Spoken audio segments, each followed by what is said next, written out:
جی شیخ صاحب، فطرانے سے متعلق جیسے کہ آج کل یہ بھی ایک مسئلہ موضوع بحث بنا ہوا ہے کہ بہت سارے لوگوں کی طرف سے اور مقالات بھی دیکھنے میں آتے ہیں، کلپس بھی دیکھنے میں آتے ہیں، لوگ کہتے ہیں کہ وہ زمانہ اور تھا لیکن اس زمانے میں پیسے آسان ہیں، اسی سے فطرانہ دیا جا سکتا ہے، اور دلائل بھی دیتے ہیں لوگ۔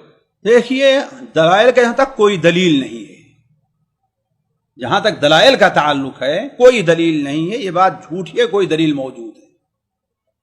قرآن سے، حدیث سے اور صحابہ کے عمل سے، یہ تین چیزیں لے لیں آپ۔ قرآن سے، حدیث سے، صحابہ کے عمل سے کوئی دلیل موجود نہیں ہے کہ صدقہ فطر قیمت یعنی بھی دی جائے۔ اللہ کے رسول صلی اللہ علیہ وسلم کے حدیث پر وہ لوگ غور کریں اور خوف کریں۔ یہ ضرورت یہ ہے کہ نصوص کی تقدیس کی جائے، اللہ کے رسول سے جو نصوص ہیں قرآن حدیث کے ان کو سامنے رکھا جائے۔ اگر قیامت دن اگر اللہ نے آپ سے پوچھ لیا کہ ہمارے نبی نے کیا کہا تھا، صاع من طعام، تو آپ کیا جواب دیں گے اس کا؟ ذرا سوچیں آپ۔ یہاں لنترانیاں ہانک لیں اور بکواس کر لیں، فلسفے گڑھ لیں آپ کہ ان کو ضرورت ہے، ان کو اسلام کو معلوم نہیں تھا، شریعت کو معلوم نہیں تھی، یہ بات اللہ کے تعلق معلوم نہیں تھا کہ ہاں بھائی ایسا وقت آئے گا۔ اللہ کے رسول نے کیا بیان فرمایا؟ صاع من طعام، صاع من شعیر، صاع من تمر، صاع من اقط۔ کیا اس وقت دینار و درہم نہیں تھے؟ خرید و فروخت نہیں ہوا کرتی تھی کہ نہیں تھی؟ تو کہنے کا مطلب ہے کہ اصل چیز یہ ہے کہ نبی کریم صلی اللہ علیہ وسلم بالکل واضح کر دیا ہے۔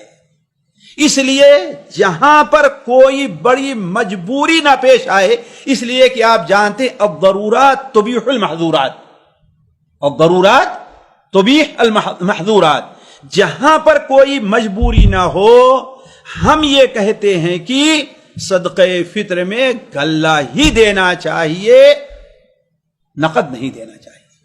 اور یہ کہنا کہ آج لوگ غلہ نہیں لیتے ہیں، یہ ہم بھول اپنے آپ کو دھوکہ دے رہے ہیں۔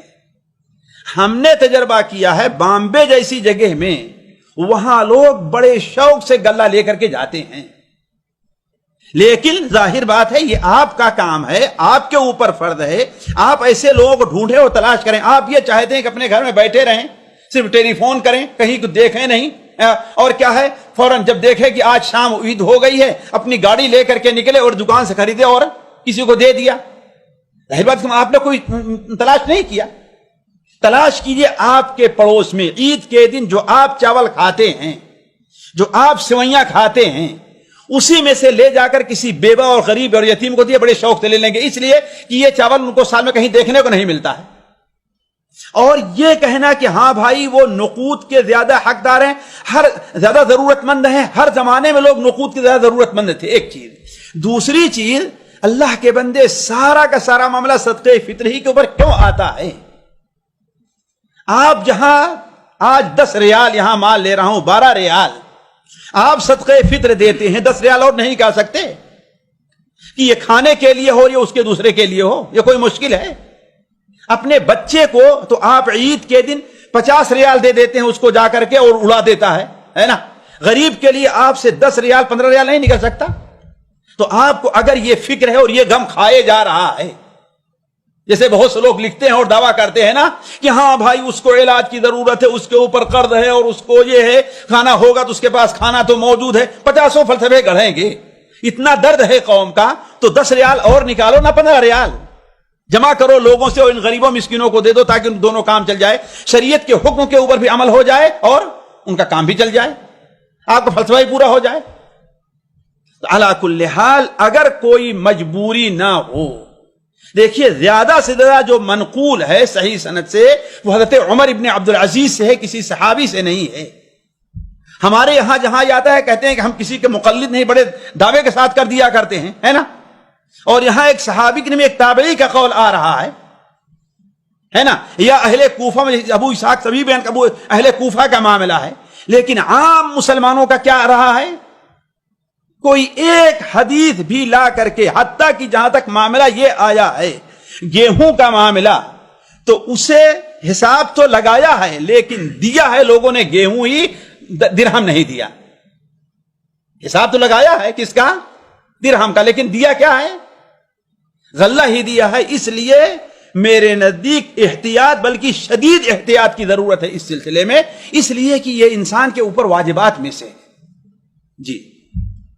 جی شیخ صاحب، یہاں پر جو لوگ کہتے ہیں وہ لوگ یہ بھی دلیل دیتے ہیں کہ اس زمانے میں اتنے چھوٹے پیسے نہیں تھے، کہاں سے یہ بھی جہالت ہے۔ دانق تک موجود تھا وہاں پر، فلس اور دانق تک موجود تھا، جو ایک درہم کا شاید 20واں حصہ ہوا کرتا تھا۔ کون کہتا نہیں تھا؟ کون کہتا ہے نہیں تھا؟ 2.5 کلو کے حساب کا پیسہ آ سکتا تھا اس وقت؟ بالکل آ سکتا تھا بھائی۔ ایک دانق درہم کا ہمارے خیال پتہ نہیں 20واں کتنا حصہ، 10واں صحیح طور پر یاد نہیں ہے۔ دیکھیں آپ، حتیٰ کہ سنن ابو داؤد میں لفظ دانق کا ذکر موجود ہے۔ کون کہتا چھوٹے پیسے نہیں تھے؟ یہ سب فلسفے ہیں۔ جی جی جی جی شیخ صاحب، جیسے کہ آپ نے بتایا، اسی میں ایک سوال یہ پیدا ہوتا ہے کہ جیسے کہ آپ نے کہا کہ کچھ اناج وغیرہ، سیویاں وغیرہ لے جا کر دے جائیں۔ مثال کے طور پر اگر ایک گھر کی پوری ہماری زکوٰۃ فطر ہے اور ہم یعنی چاہیں تو ایک ہی اناج، سنت تو یہ کہ ایک ہی دیا جائے، کیا یہ بھی طریقہ کار جائز ہو سکتا ہے کہ آدمی اتنے پیسے کا حساب لگائے اور اس پیسے سے مختلف اناج خریدے؟ مثال کے طور پر تھوڑا سا چاول، تھوڑا گیہوں اور تھوڑے سے پیسے کا حساب نہ لگائیے آپ۔ پھر کیسے لگائے؟ آپ حساب لگائیے، آپ 2.5 کلو چاول لے لیجئے، 2.5 کلو گیہوں لے لیجئے، 2.5 کلو اور کوئی چیز، 2.5 کلو اور جو کوئی بات نہیں۔ پھر اس کے بعد اگر آپ ملا کے دینا چاہیں دے دیں، کوئی بات نہیں ہے نا، کوئی حرج نہیں، ملا کے دینا چاہیں دے دیں۔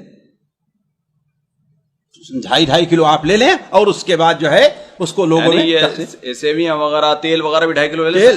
تیل غذا میں نہیں ہے، تیل مصالح ہے، غذا بنانے والا ہے، غذا نہیں ہے وہ تیل۔ چینی غذا نہیں وغیرہ، سیوئی انشاءاللہ رمضان ہمارے ہاں جو صورتحال ہے وہ چل سکتی ہے۔ شکر نہیں، شکر یہ کیا ہے؟ غذا بنانے والی چیزوں میں داخل ہے، غذا میں کوئی شکر کھاتا نہیں۔ ایسے ہی آج کل لوگوں کو شکر ہو رہی ہے، آپ جو ہے شکر صدقہ فطر میں دے کر لوگوں کو مریض کریں گے، تو اس کو اپنے طرف سے کسی اور مد سے نکالا جائے گا۔ وہی تو ہم کہتے ہیں کہ یہ دیکھیے خوشی کا دن ہے آپ کے، آپ جہاں یہ نکالتے ہیں اس کے ساتھ اور کچھ پیسہ دے دیں، ہے نا، تاکہ اس سے وہ جو ہے اپنا جا کر کے ہاں بھائی اسے شکر لے لینا، اس سے یہ لے لینا۔ کیا ہے، اللہ کے رسول صلی اللہ علیہ وسلم اس مہینے میں تیز ہوا سخی ہو جایا کرتے تھے۔ جی